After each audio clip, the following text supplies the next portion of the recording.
All right, we're going to do a little experiment with the VNA, and we're going to try 3 different strings of connectors. We have a string of N connectors, N barrel female, N barrel male, N barrel female, N90, N90, N barrel male. 1, 2, 3, 4, 5, 6 connectors, and a string of BNCs. 1, 2, 3, 4, 5, 6 connectors, starting at with adapter from N to BNC, BNC female barrel, BNC 90, BNC 90, BNC male barrel, and then BNC adapter back to N. And then I don't have any UHF 90s, but we have N to UHF, UHF male barrel, UHF female barrel, UHF male barrel, UHF female barrel, UHF to N adapter. 1, 2, 3, 4, 5, 6 connectors. We're going to see how it compares here on the VNA. Currently I have the VNA zeroed out on the through S21 measurement parameters. And we have markers set at 1.5, 10, 1.5, 10, 30, and 52 megahertz. And currently you can see they're all 0. So we're on the 4th marker 4, 52 megahertz, 0.00 dB. And we'll start with the N connectors, and we'll see how that does.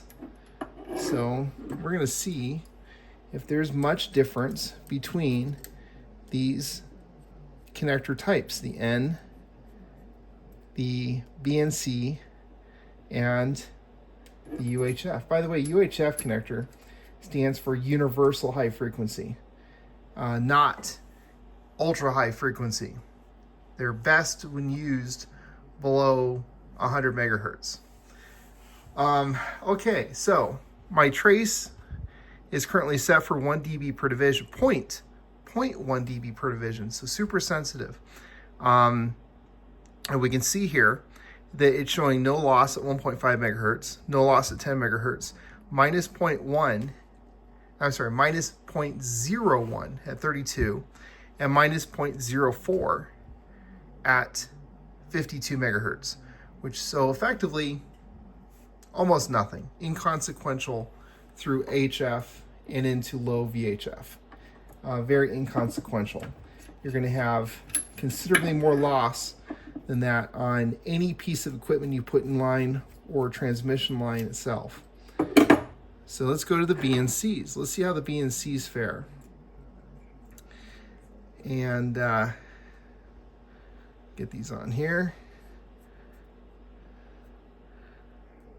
At 52 megahertz, we had 0.04. All right. Changed a little bit.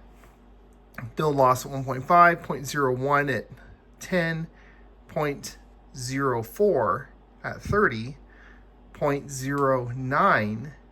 So basically doubled in the higher frequency range of 30 and at 52 megahertz. We're still less than 0.1 dB at 52 megahertz, which is not much. So now let's compare this to the UHF connector string and just see what it does. I'm curious now.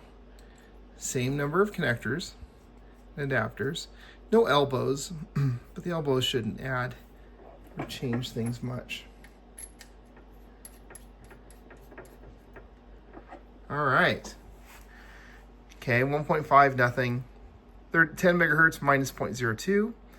30 megahertz, 0.08. 52 megahertz, 0.15.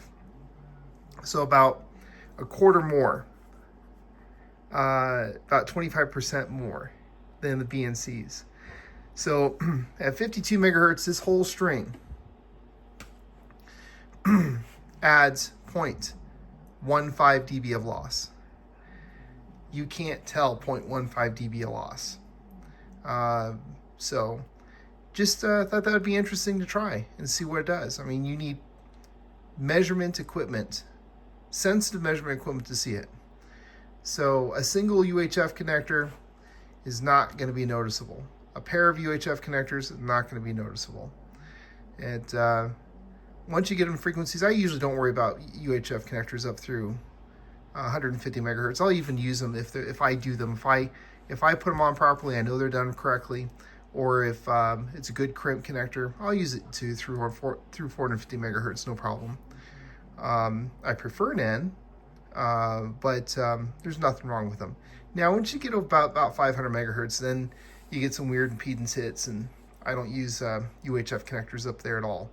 BNC and something else. Well, there you go. Just thought that'd be interesting. And it gave me a chance to play with the VNA, which is always fun. Take care.